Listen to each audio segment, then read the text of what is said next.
আমি এখানে ভেন্ডি লাগাবো, এই যে ভেন্ডি, আর এই যে আমি ডাঁটা শাক লাগাবো।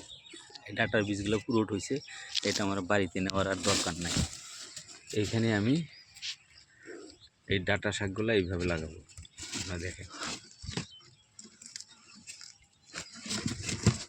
এই যে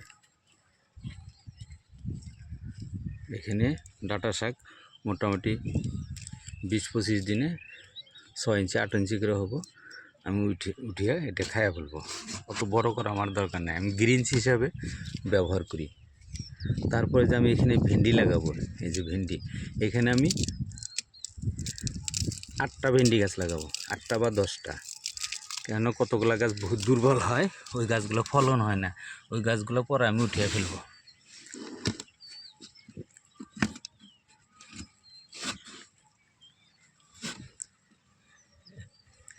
ডাঁটা শাক খাওয়ার পর আমার এই ভেন্ডিটা রয়ে যাব।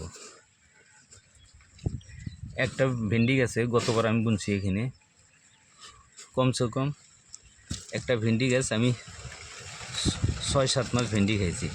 একটা গাছের হাইট হয়েছিল 7 ফুট 8 ফুট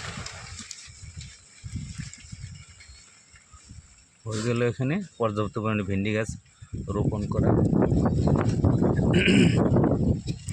এখন এখানে আমার 2টা সবজি হলো, একটা হলো ডাঁটা শাক আর একটা হলো ভেন্ডি। আপনারা এই পদ্ধতিতেও আপনারা সবজি চাষ করুন। ভিডিওটা ভালো লাগলে লাইক শেয়ার এবং সাবস্ক্রাইব।